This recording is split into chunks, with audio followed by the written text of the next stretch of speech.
میرے ساتھ سامنے والوں کی آواز نہیں آ رہی، مل کے ساتھ چلے. بڑی باری بات ہے، میں 1 گھنٹے کا مضمون آدھے گھنٹے میں ختم کر دوں، مسائل پہ آ جاؤں، میری مجلس مکمل ہو جائے گی. بس صرف شرط یہ ہے کہ آپ میرے ساتھ دیتے رہے. عقل بتائے گی کہ یہاں غصہ کرنا ہے، یہاں نہیں کرنا، اتنا کرنا ہے، اتنا نہیں کرنا، اس پہ کرنا ہے، اس پہ نہیں کرنا، اتنی مقدار میں کروں، اتنی مقدار میں نہ کروں. لیکن میں کیا کروں؟ عقل ہر وقت یہ کام کر نہیں سکتی. سننے والے بھی کیوں نہیں کر سکتی؟ اس لیے کہ کبھی کبھی عقل بھی تو غصے کے زیر اثر آ جاتی ہے. کبھی کبھی ایک فیصلہ ہو رہا ہے، کبھی کبھی عقل بھی تو غصے کے ذریعے اثر آ جاتی ہے نا. تجربہ ہے نا ہمارا، عقل بڑی کام کر رہی ہے لیکن اتنا غصہ بڑھ گیا کہ ہاتھ کھول کے میرا ساتھ دے، توجہ رکھیں. بڑی باری بات کر رہا ہوں، نبی کے شانے والے بیٹھے ہوئے. اب غصہ اتنا بڑھ گیا کہ اس نے عقل کو قابو میں کر لیا. اب انسان جنون کی حالت میں ہے، انسان دیوانگی کی حالت میں ہے، انسان جذباتی ہو گیا، اسے سمجھ میں نہیں آ رہا کیا کرے. عقل ہے لیکن عقل غصے کے زیر اثر ہے، غصے نے عقل کو کنٹرول کر لیا ہے. اب ایک تیسری طاقت کی ضرورت ہے جو انسان کو بتائے کہ عقل کو کہاں کنٹرول کرے، اور اس تیسری طاقت کا نام ہے نبوت.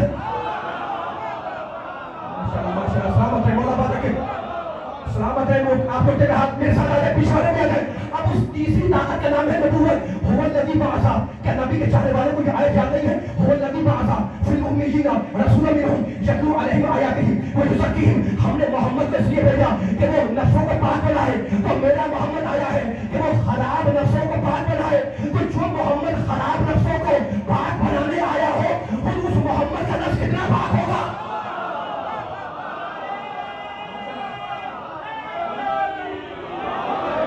آواز نہیں آ رہی مجھے. ذرا ساتھ وہ محمد جو عقلوں کو پاک بنانے آیا ہے، جو نفسوں کو پاک بنانے آیا ہے، خود اس محمد کا نفس کتنا پاک ہوگا؟ اب میں توحید سے آیا تھا نبوت تک، اور اب جہاں چاہ رہا ہوں، اگر پھر ہو تو میرا ساتھ چلو. اب محمد آیا، اس نے نفسوں کو پاک بنایا. میں ممبر پر بیٹھا ہوا ہوں، میرے پاس ایک نفس ہے. آپ فرش اعلیٰ پر ہیں، آپ کے پاس ایک نفس ہے. یہ میرے بزرگ ہیں، ان کے پاس ایک نفس ہے. یہ میرے بچے ہیں، ان کے پاس ایک نفس ہے. کائنات میں ہر انسان کو اللہ نے علی والے ایک نفس دیا. بس میرا محمد اکیلا ملا جسے اللہ نے 2 نفس دیے. ایک جسم کے اندر دیا، ایک جسم کے باہر دیا. جو جسم کے اندر دیا اس کا نام ہے نبوت، اور جو جسم کے باہر دیا اس کا نام ہے علی.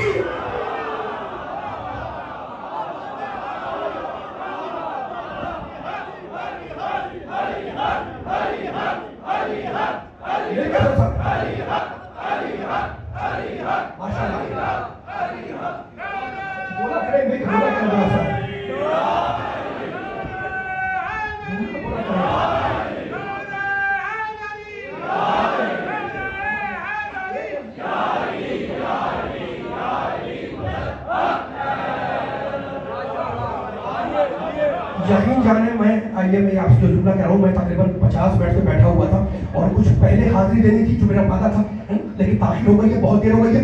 جو مطالب میرے ذہن میں تھے ظاہر میں ان کو ڈیلیور نہیں کر سکتا ہوں، لیکن اب جتنی آپ بیداری کا مظاہرہ کریں گے میرے ذہن سے جملے ادا ہوتے رہیں گے. مجھے احساس ہے میں گھنٹہ نہیں پڑھوں گا، میں 60 منٹ مجلس نہیں پڑھوں گا، میں مختصر کروں گا مجلس کو. لیکن اب آپ کسی بیٹھے ہوئے ہیں، پڑھنے کا معنی اس وقت آتا ہے جب سننے والے بیدار ہو، ٹھیک ہے نا. تو اللہ نے ہر انسان کو ایک نفس دیا. مجھے ایک نفس دیا، آپ کو ایک نفس، ان کو ایک نفس، ان کو ایک نفس، ان کو ایک نفس. بس کائنات میں ایک محمد ملا جسے 2 نفس دیے. ایک جسم کے باہر، سلامت ہے مولا آباد رکھے. ایک جسم جو تھکتا ہے میرے ساتھ لے کر بیدار ہوتا ہے. ایک جسم کے اندر، ایک جسم کے باہر. جو باہر دیا وہ بھی معلوم ہے، جو اندر کیا وہ بھی معلوم ہے. اچھا تو اب جو باہر دیا وہ بھی معلوم، جو اندر کیا وہ بھی معلوم. محمد تو نفس ملے، لیکن علی والوں میرا مولا علی بھی تو صاحب نفس ہے.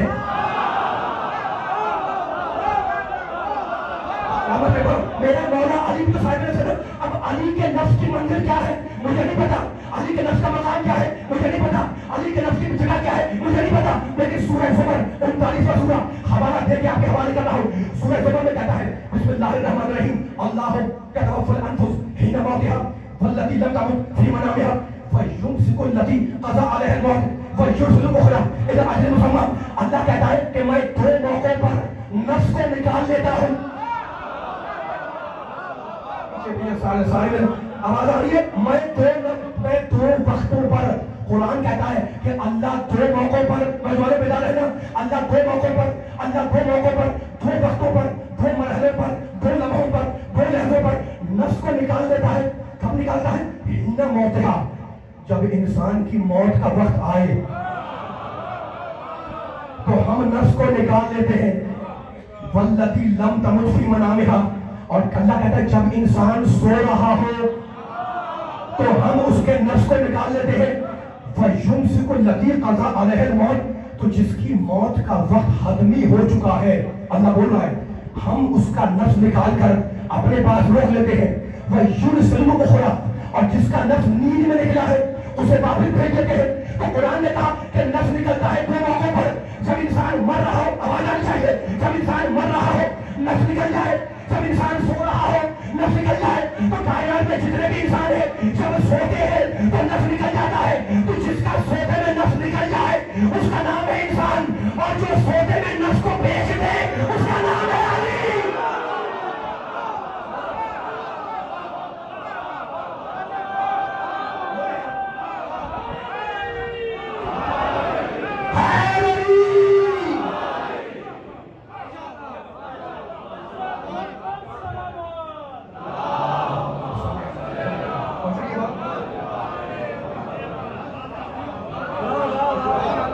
خدا آپ کے چہرے کو کھلتا ہوا رکھے, خدا آپ کے چہرے کو کھلتا ہوا رکھے. السلام علیکم میرے بزرگ, میرے دور میں بچے بیٹھے ہوئے, علی کا ذکر آ رہا ہے. 12 سے اوپر ٹائم ہو چکا ہے, مجھے زیادہ نہیں پڑھنا ہے, لیکن خدا کا شکر ہے کسی کے بھی چہرے پر 12 نہیں بج رہے. سارے بیدار بیٹھے اور بیدار ہوں گے بھی. یہ علی کا ذکر سنانا میری مجبوری ہے, یہ علی کا ذکر سننا آپ کی مجبوری ہے. اس لیے کہ شاید صحیح کہا کہ جو بات حق ہے اس کی نفی کر نہیں سکتا. ارے مولا کے فضائل میں کمی کر نہیں سکتا, اس لیے کہ اس کے لیے پاکیزگی خون ہے لازم. بد نسل کبھی ذکر علی کا نہیں.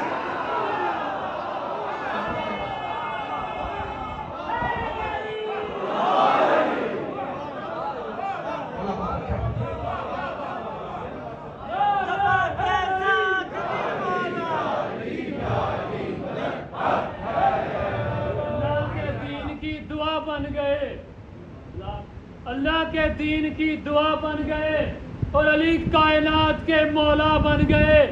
اور نبی نے جب کہا کہ علی کی ضربت سب سے افضل ہے, بڑے بڑے منافق تھے جن کے کلیجے جل گئے.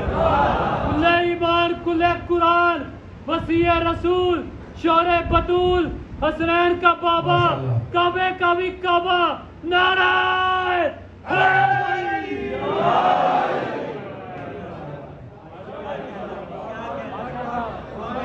تھکے تو نہیں آپ تھوڑے پڑھوں فضائلوں میں, بس میں آہستہ ہو رہا ہوں, تو تھوڑا آہستہ اپنے فضائل پڑھ رہا ہوں, میں فضائل پڑھ رہا ہوں لیکن تھوڑا آہستہ ہو رہا ہوں, لیکن آپ آہستہ نہیں ہوئیے گا, ٹھیک ہے نا.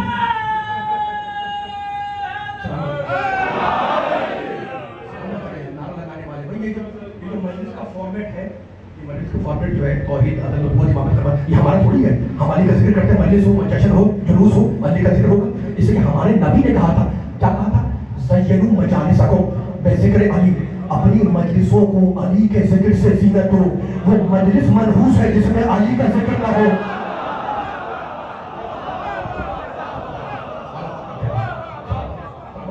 ٹھیک ہے. اچھا, تو اب سارے انسان سوتے ہیں تو نفس نکل جاتا ہے نا, اور ایک وہ ہے جو سوتے میں نفس کو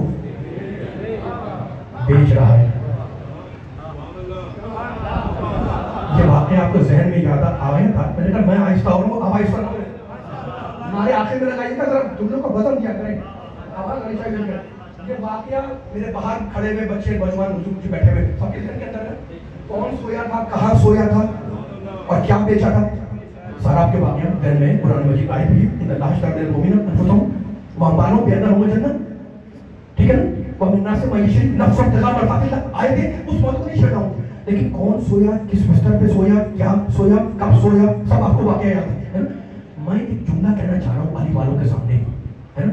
شب ہجرت نہیں پڑھ رہا, شب ہجرت نہیں پڑھا, لیکن ایک جملہ کہنا ہے, اور جملہ یہ کہنا ہے کہ میرے اللہ نے, میرے پروردگار نے جب جناب عیسیٰ علیہ السلام کا قرآن میں ذکر کیا, دیکھا میں کہاں سے کہاں جا رہا ہوں, تو کیا کہا اللہ نے, کہنے لگا مل مسیح ابن مریم الا رسول, سورہ مائدہ 5واں سورہ, کہتا ہے عیسیٰ اللہ کے رسول ہیں. مل مسیح ابن مریم الا رسول.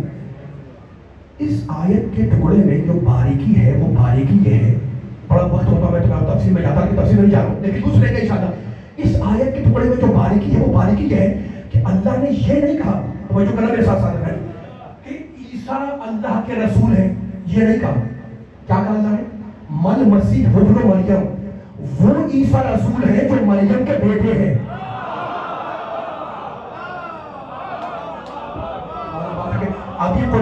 ابھی قرآن لائن آپ کو آیت نکال کے دکھا دو سورہ مائدہ کی، ہٹا کے دیکھیے گا، یہ نہیں کہا کہ مل مسیح اللہ رسول، عیسیٰ اللہ کے رسول نہیں، مل مسیح ابن مریم اللہ رسول، عیسیٰ وہ عیسیٰ جو مریم کے فرزند ہیں، وہ اللہ کے رسول ہیں۔ اب میں ہاتھ جوڑ کے اپنے مالک سے پروردگار سے کہوں، پروردگار تو نے عیسیٰ کی یہ رسالت کا اعلان کیا، یہ عیسیٰ کی تعریف ہے نا، یہ عیسیٰ کی مدح ہے، یہ عیسیٰ کی تعریف ہے، یہ عیسیٰ کی ثنا ہے، اور تو عیسیٰ کی تعریف میں، عیسیٰ کی مدح میں مریم کا ذکر کر رہا ہے۔ مریم کا تو شوہر نہیں ہے، تو عیسیٰ کی تعریف میں مریم کا ذکر کیوں کیا؟ عجب نہیں، اللہ کا جواب ہے کہ خاموش، مریم کا ذکر میں نے اسی لیے تو کیا ہے کہ اگر مریم کے کردار میں ذرا بھی عیب ہوتا،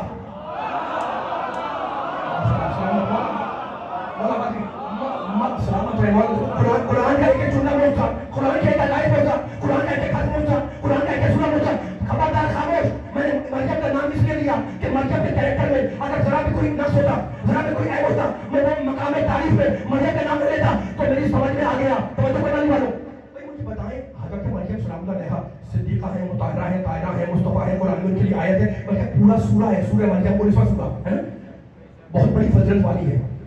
اچھا ان کے بیٹے عیسیٰ صاحب شریعت ہے، چھوٹے نبی نہیں ہے، ان لوگ عظم ہے، ان پر اللہ نے انجیل اتاری، ٹھیک ہے نا، بہت فضیلت والے ہیں۔ لیکن میں سارے مجمع سے پوچھ رہا ہوں کہ یہ سارے انبیاء مل کر میرے نبی کے مقابلے پہ آ سکتے ہیں؟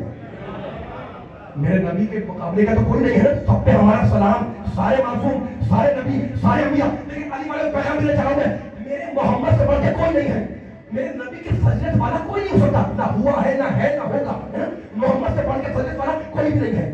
اب میں مثال دینے کے لیے سمجھا رہا ہوں، نعوذ باللہ حاکم ٹائم، توجہ کریں کہ میں بیان دینے کے لیے سمجھانے کے لیے کہہ رہا ہوں۔ اگر کوئی میرے محمد کی، میرے نبی کی نعوذ باللہ توہین کرنا چاہے، انسلٹ کرنا چاہے، تو وہ یہ کہہ سکتا ہے نا کہ جناب جانتے ہیں محمد کون ہے؟ یہ ابو لہب کے بھتیجے ہیں۔ ابو لہب تو چاہے وہ چچا ہے تو یہ بھتیجے ہوئے، تو نعوذ باللہ کوئی توہین کرنا چاہے تو کہ جناب یہ وہ ہیں جن کے چچا ہے ابو لہب ہے، یہ ابو لہب کے بھتیجے ہیں۔ لیکن کسی مسلمان کی توجہ، کسی امتی کی، کسی کلمہ گو کی توجہ آخر تک، کسی کلمہ پڑھنے والے کی، کسی نمازی کی یہ ہمت نہیں، یہ جرأت نہیں، یہ طاقت نہیں، یہ قوت نہیں کہ وہ محمد کا، میرے نبی کا تعارف یہ کہتے کرائے کہ یہ ابو لہب کے بھتیجے ہیں۔ کیوں؟ اس لیے کہ اس تعریف میں نقص کا اور توہین کا پہلو ہے۔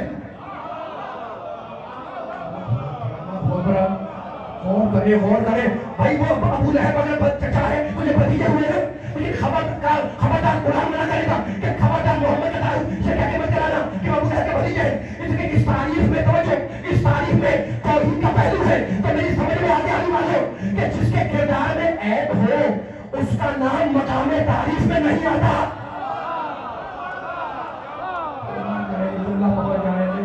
اتنا خاموش بیٹھے ہوئے جس کے کردار میں عیب ہو، جس کے کردار میں نقص ہو، اس کا نام مقام توحید میں نہیں آتا۔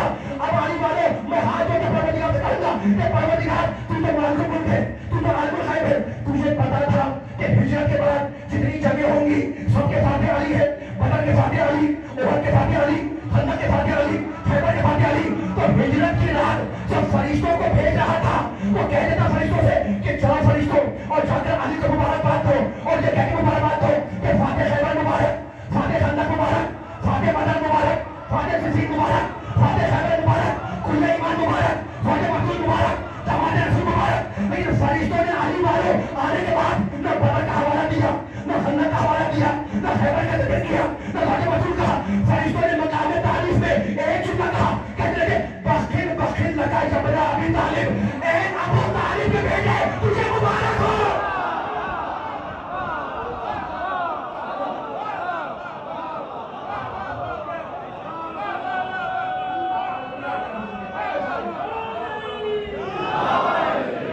آواز نہیں آئی، مجھے نعرہ لگایا، آواز نہیں آئی ہے۔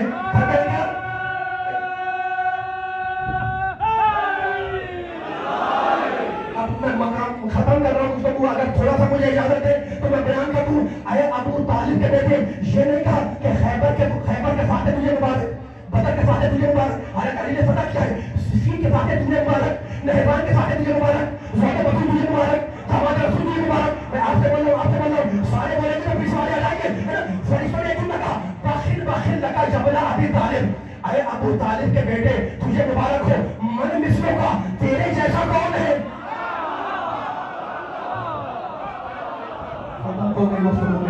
پیچھے والے میرا ساتھ نہیں دے رہے, آواز نہیں آ رہی ہے. باخر باخر لگا جبلا ابی طالب, اے ابو طالب کے بیٹے تجھے مبارک ہو. تو نے وہ کارنامہ جان لیا کہ جو کوئی نے کہا تھا تیرے جیسا کون ہے. تو اللہ کے چاہنے والوں, نبی کے چاہنے والوں, جب اللہ نے عیسیٰ کی رسالت کا ذکر کیا تو کس کا حوالہ دیا؟ مریم کا. جب اللہ نے علی کے فضائل سنائے تو کس کا حوالہ دیا؟ خاموش بیٹھے سارے, آواز نہیں آ رہی ہے, آواز نہیں آ رہی ہے. ذرا بولیں مجھ سے, ذرا میرے سارے بولیں ساتھ. جب اللہ نے عیسیٰ کی رسالت کا اعلان کیا تو مریم کا حوالہ دیا, من رسول ابن مریم, یہ مریم کا بیٹا رسول ہے. اور جب علی کے فضائل سنائے میرے اللہ نے تو وہاں پر حوالہ ابو طالب کا دیا. تو اللہ نے کہا اے ابو طالب کے بیٹے تیرے جیسا کون ہے, تجھے مبارک ہو. دونوں میں فرق کیا ہے؟ مریم عیسیٰ کا حوالہ دیا مریم کے ذریعے, علی کے فضائل سنائے ابو طالب کے ذریعے. دونوں میں فرق کیا ہے؟ علی والے دونوں میں فرق کیا ہے کہ جب عیسیٰ کی رسالت کا اعلان کیا تو کہنے لگا خالق میں نے کہا رسول, عیسیٰ رسول ہے اور عیسیٰ جیسے بہت سے گزر گئے. یعنی تمہیں کوئی نئی بات نہیں ہے, عیسیٰ جیسے بہت سے گزر گئے.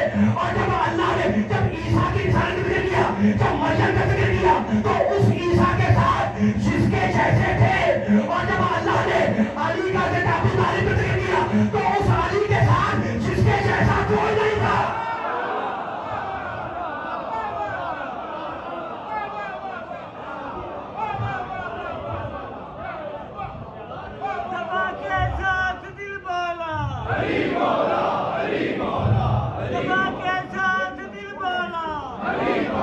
مل کے بولے مل کے سارے ذرا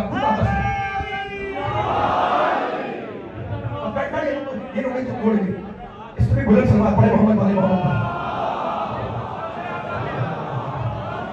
اگر اس سے بلند سلوات پڑھ سکتے تو ذرا بلند سلوات پڑھ دے محمد والے محمد.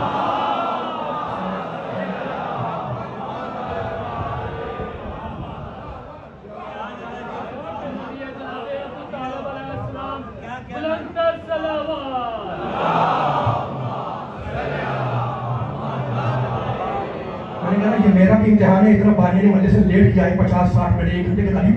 یہ بہت ہی یعنی تکلیف سے بات ہے سننے والوں کے, پڑھنے والوں کے لیے بھی. لیکن آپ نے میرا ساتھ دیا ہے. میں ظاہر براہ راست کسی اور جگہ سے آ رہا تھا اور جا رہا ہوں. اب آپ کی سماعتوں کو زیادہ پرانی نہیں کروں گا. ظاہر کی جب اتنا میں آ کے بیٹھا ہوا ہے, لیکن باقی اگر اجازت دے تو کچھ اور پڑھوں. آواز بھی ایسا جو تھک گیا وہ سائڈ میں ہو جائے تاکہ میں بیٹھا رہے سنتا رہے سائڈ میں ہو جائے. اب جن کو میں دیکھوں گا اگر ذرا سی بھی آپ کو ظاہر سستی ہوئی تو میں تھک جاؤں گا. اب مجمع آمادہ ہے سننے کے لیے, سنانے کے لیے, تو میں سناؤں گا اور علی کا نام لے کے سناؤں گا. اور یہ ایمان رکھوں گا کہ اگر کہیں ٹھوکر کھاؤں گا علی سہارا ضرور دے گا. کہ اگر کوئی مشکل آئے گی علی اسے حل بھی کر دے گا. اور مشکلات میں مشکل کشا کو نہ پکاروں تو دوسرا کوئی ہے جو اللہ میں مشکلات بن جائے, دوسرا کوئی ہے جو مشکل کشا بن جائے. ارے تاریخ ہمیں یہی سبق دے رہی ہے کہ مدد کے لیے اسے بلاؤ جو غریبوں کے بلانے پر بھی آ جائے, اسے نہ بلاؤ جو پیغمبر کے بلانے پر بھی نہ آئے.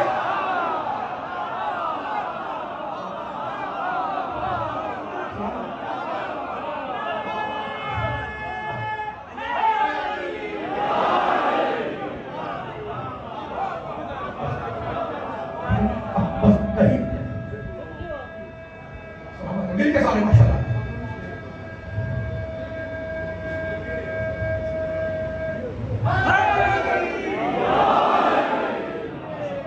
بھرپور لگایا میرے دوست نے اور بھرپور جواب دیا سارے مومنین نے مل کر. خدا سب کی اس عبادت کو قبول فرمائے. یہ تو بچپن سے سن کے آ رہے ذکر علی کی عبادت, علی کا ذکر عبادت ہے. جس صورت میں ہو, قرآن سے ہو, حدیث ہو, جس صورت میں ہو, علی کا ذکر عبادت ہے. بس میں نے مجلس پڑھ دی, میں نے آپ سے اجازت لے لی. اب مجھے بیان نہیں کرے کہ آپ نے کہا ہے کہ تھوڑا پڑھیں اور علی کا نام لے کے میں قدم آگے بڑھا رہا ہوں. اب میں فضائل نہیں پڑھ رہا, فضائل میں نے آپ کو سنا دیے. اب سننے والے دیکھ رہے مجھے فضائل نہیں پڑھ رہے تو ممبر میں کیوں بیٹھے ہوئے یہاں پر. میں پھر کہہ رہا ہوں فضائل نہیں پڑھ رہا, فضائل میں نے سنا دیے. اب جتنے نظر نہیں آ رہے جتنے بیٹھے ہوئے کھڑے ہوئے ان محترم سماعتوں کو فضائل کی فضیلت میں ایک جملہ سنا رہا ہوں.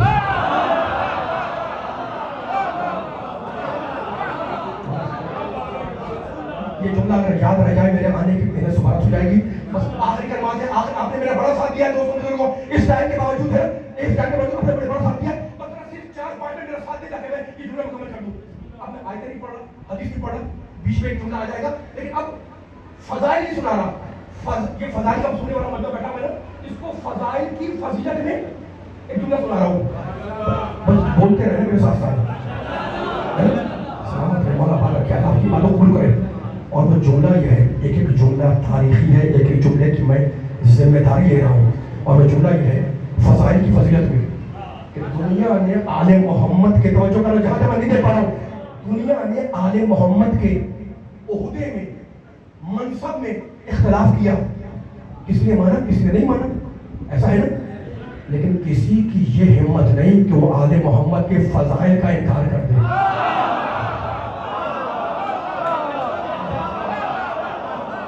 ایسے آدھ رہے سارے مل کے آواز آنی چاہیے. نعرے بازی میں آواز آنی چاہیے. سارے بیچ والے بولے مل کے ساتھ چلے ماشاءاللہ. میرے بارش افراد بیٹھے بزرگ بھی ہیں بچے نوجوان بھی ہیں.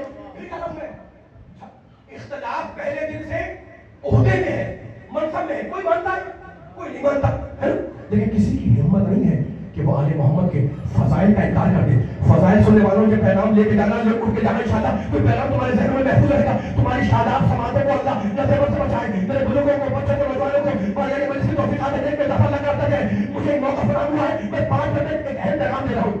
تو جھگڑا اختلاف روز اول سے عہدے میں ہے منصب میں ہے فضائل نہیں ہے. اس لیے فضائل وہ ہیں جنہیں سب مانتے ہیں. ادھر والی مانتے ہیں ادھر والی مانتے ہیں. تو اب 2 چیزیں ہو گئی. ایک جملہ کہہ رہا ہوں فضائل سب مانتے ہیں عہدہ کوئی مانتا ہے کوئی نہیں مانتا. تو اب میرا جملہ کہنے کا یہ چاہ رہا ہے کہ جو عہدے کو نہیں مانتا جو عہدے کو نہیں مانتا وہ مسلمان تو ہے مومن نہیں بن سکتا. لیکن جو فضائل کا منکر ہے وہ نہ مومن ہے نہ مسلمان.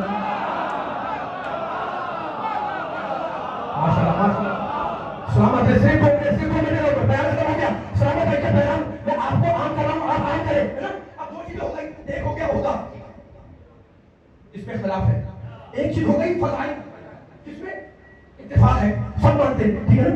اگر کسی مسئلے میں کوئی اختلاف ہو جائے ہے نا تو عقل یہ کہتی ہے کہ جو دلیل آپ اس اختلاف کو ختم کرنے کے لیے دیں گے اگر وہ بھی اختلافی ہوئی تو مسئلہ حل نہیں ہوگا. پھر دوسری دلیل چاہیے ہوگی وہ بھی اختلافی ہوئی تو مسئلہ حل نہیں ہوگا ہے نا. اب آپ سوچیں گے جناب کہ میں کہنا کیا چاہ رہا ہوں. میں ایک چھوٹی سی مثال دے رہا ہوں. بھائی آپ نے مجھ سے پوچھا کہ فلانے صاحب 2 افراد ہیں دونوں آپس میں دوست ہیں. میں نے فرمایا کہ میرا سوال یہ ہے کہ ان میں سے فلاں صاحب کو آپ پڑھا لکھا مانتے ہیں عالم مانتے ہیں دانشور مانتے ہیں. مجھ سے پوچھا میں نے کہا مانتا ہوں. آپ نے کہا دلیل کیا ہے کہ وہ عالم ہے.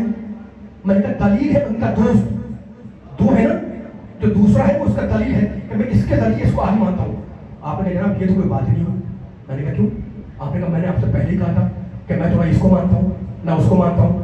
تو بات تو وہ کرے جس میں اتفاق ہو. ابھی آپ کی اور میری بات ہو رہی تھی بات تو آپ کی ویلڈ تھی. آپ نے کہا میں دونوں کو مانتا ہی ہوں میں آپ کی بات کو کیسے مان لوں. ابھی ہماری اور آپ کی یہ بات ہو رہی تھی کہ اتنے میں توجہ علی والوں جملہ ظاہر نہیں ہوگا انشاءاللہ کہ شہر کے بڑے بیدار سے والے بیٹھے ہوئے اتنے میں مجمع میں ایک صاحب داخل ہوئے بڑے پار ہوئے. انہیں سب مانتے تھے میں بھی آپ بھی بچے بھی بڑے بھی. ان سے کسی نے پوچھا جناب فلاں صاحب عالم ہے کہنے لگا بالکل عالم ہے. اب کسی کی ہمت نہیں کہ وہ انکار کر دے. ماشاءاللہ اب کسی کی ہمت نہیں کہ وہ انکار کر دے. آواز میں آنا کیوں کسی کے اصول کہتی ہو جو اتفاقی ہے. تو سمجھ میں آ گیا کہ اگر کسی مسئلے میں اختلاف ہو جائے تو جو دلیل اختلاف کو ختم کرے وہ اختلافی نہیں ہوتی وہ اتفاقی ہوتی ہے. آپ کو سمجھ میں آیا کہ میرے اللہ نے میری شہزادی کونین کو اتنا باکمال بنایا کہ آدم سے زیادہ علم دیا یوں سے زیادہ شکر دیا ابراہیم اللہ ہو جاتی لیکن اس کے باوجود اللہ نے شہزادی کو نہ نبی بنایا نہ امام. اس میں نبوت اور امامت دونوں عہدے ہیں اور عہدے ہر دور میں اختلافی رہے. کسی نے آدم کو مانا کسی نے نہیں مانا کسی نے نوح کو مانا کسی نے نہیں مانا کسی نے ابراہیم کو مانا کسی نے نہیں مانا. اللہ نے طے کیا کہ اگر ہر ایک کو عہدے دار بناؤں گا تو جب کسی کے اختلاف کا مسئلہ آئے گا تو میں دلیل میں کیسے لاؤں گا. اس لیے اس ایک خاتون کو عہدے سے ہٹا کر اتفاقی بنایا کہ اگر نبی کے کام آئے، فدق کا خطبہ دے تو علی کے کام آئے. اے علی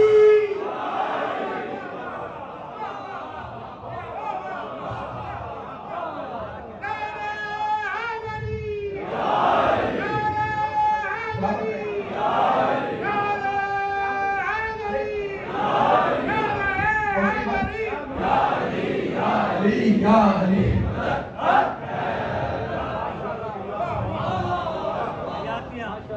فخر انبیاء پر ہمارا سلام. فضائل انبیاء کی میزان ہے علی. انبیاء نے تکلیفیں اٹھائی، پریشانیاں جھیلی. آپ نے پڑھا ہے بعض انبیاء نے اتنی بد دعا دی کہ ان کی بد دعا سے طوفان آیا. جناب نوح کی بد دعا سے طوفان آیا. لیکن ہاتھ جوڑ کے پوچھ رہا ہوں سادات و غیر سادات سے، سارے اداروں سے، کہ کیا کسی نبی زادی کے کان سے گوشوارہ نوچا گیا؟ دیکھو ذکر آیا، آپ کی آوازیں بلند ہو گئی. سنو گے؟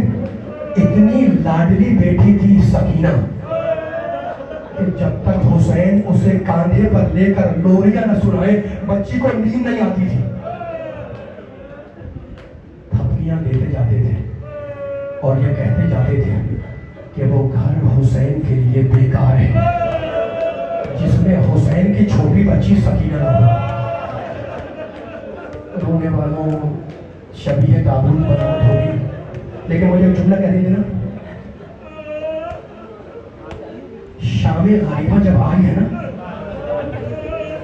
دیکھو خیمے جل گئے، چادریں چھن گئی،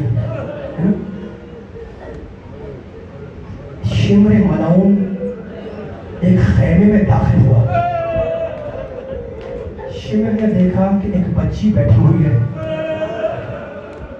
ایک مصلی بچھا ہوا تھا اور مٹی کا ایک ڈھیر رکھا تھا. پوچھا تم کون ہو؟ کہا میں حسین کی بیٹی ہوں. کہا یہاں کیا کر رہی ہو؟ کہا اپنے بابا کا انتظار کر رہی ہوں. کہا یہ مصلی کیوں بچھا ہوا ہے؟ کہا میرا بابا واپس آئے گا، نماز عصر پڑھے گا. کہا یہ مٹی کا ڈھیر کیسا ہے؟ کہا تجھے نہیں معلوم 3 دن سے ہمارے خیموں میں پانی نہیں ہے، میرا بابا واپس آ کر تیمم کر کے نماز پڑھے گا. آپ رو رہے ہیں، خدا آپ کے آنسوؤں کو رومال سیدہ میں جلا دے.